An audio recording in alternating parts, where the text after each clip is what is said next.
What is up, guys? Welcome back to the channel. If you're new here, I'm Adrian Etchell. I make free fitness content online. But today, I'm kind of reflecting on my fitness journey because I'm just starting about year 15 of lifting, so 15 years of lifting.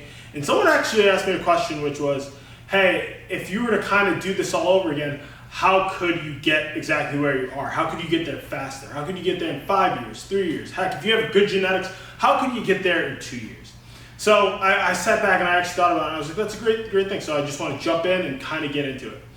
Now, for starters, I'm going to talk more about the actual body because most people don't really care about deadlifting 700 pounds or moving a ton of weight.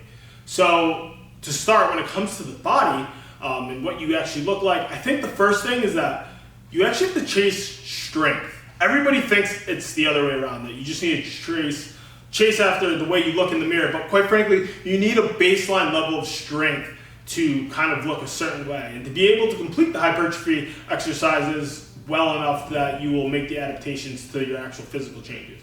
So that is the first thing. You need a baseline of strength. And this is why a lot of guys who do powerlifting and go over into hypertrophy or bodybuilding style of training do really well because they have the baseline level of strength. But that's not the only style of strength. You can also do calisthenics. You can just do Olympic weightlifting. But you need a baseline level of strength. So that is the first thing that I would say. Really, when you're starting your fitness journey and you're trying to get there a lot faster, is you need a baseline level of strength.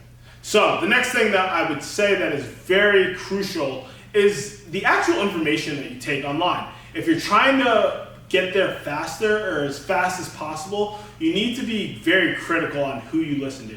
And I know I'm going to rub a lot of people wrong in the fitness industry by saying this, but quite frankly, I wouldn't really take advice from anybody on the internet unless if they're certified to be training people and maybe they're certified under a governing body. But these are the things that you should kind of be looking out for before you start taking information, because a lot of people get the right result, but they got there by accident or they didn't get there correctly.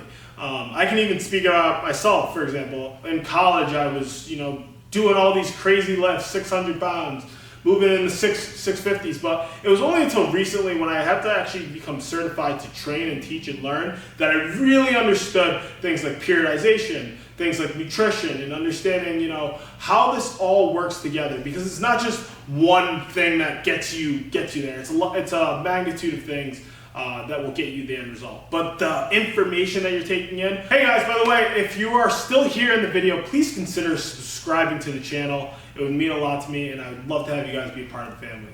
But back to the video.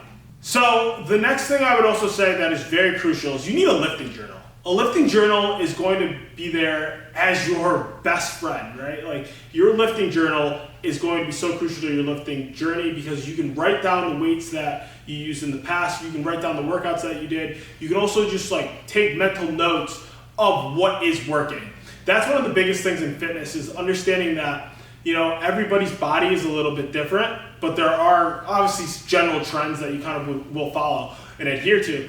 But quite frankly, what's really important is that you take mental notes of, hey, are partials working for me? Are negatives working for me? Are force reps working for me? And that way you can kind of have a note of what is working. And then what I will also say as well is that you can start to milk things, exhaust all the way of negatives until you don't really feel like you're getting results from it. But that lifting journal is crucial because one of the best sayings that I've heard in fitness is that typically a stronger muscle is a bigger muscle.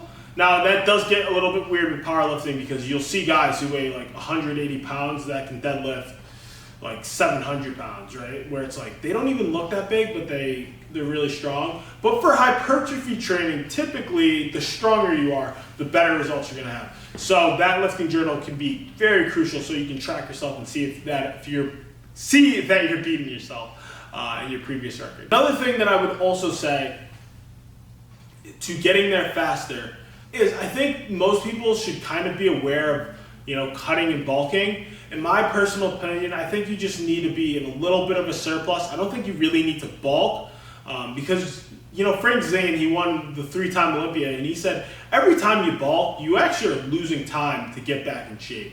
So just eat in a little bit of a surplus. Deficits, obviously. So also, if you don't know, a caloric surplus, so every day you have your daily caloric intake. Yeah, so basically you have a daily caloric intake or daily caloric expenditure, and that's just what the amount of calories that you consume in a day to stay at your body weight. If you're trying to gain weight, you'd be in a surplus, so that's about 200 to 500 calories. And if you're in a deficit, you'd be 200 to 500 calories below your daily caloric intake. So those are things I would also take note of. Another thing, side note too, I think every lifter should do that exercise of seeing how much they are eating in a day so that they can figure out and start to see like how much is a plate of chicken, rice, and broccoli?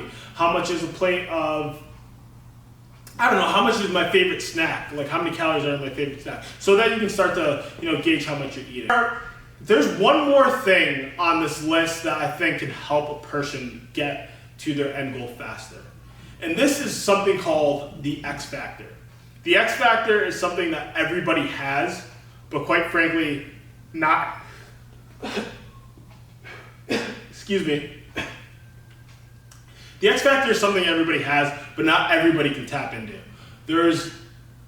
To be a good weightlifter or to be good at this, I think most people have to be able to tap into that primal state, that state of where you're attacking the weights, you're really getting after it. And I think the more you can kind of come into the gym with a positive attitude and positive mindset that you are going to go after these weights and you are going to see results, that is really crucial. It's one of the biggest things. It's the mindset that you have in coming gym session to gym session, and really trying to beat what you did last time, right? Whether it's looking at your lifting journal, on every Sunday, seeing what you did, and then, the upcoming week realizing, hey, I'm going to beat that incline press. Last week I was using the 65s. This week I want to use the 75s. And you keep going on and going and going, and having that right mindset to the point of, hey, I'm not going to stop and I'm going to be relentless. And that is something generally I can't give to you. You have to figure it out. But what I will say is one of the things that I do is I always think before I'm going to the gym about all the negative things that are going on in my life. I just kind of pour it into that gym session. And I think that is the X factor that has helped me get where I'm going, where I'm at right now. And I think it can be, something that you can use as well. But that is pretty much it for the video, guys. Make sure to like, comment, share, and subscribe. And I will see you guys in the next one. And peace out.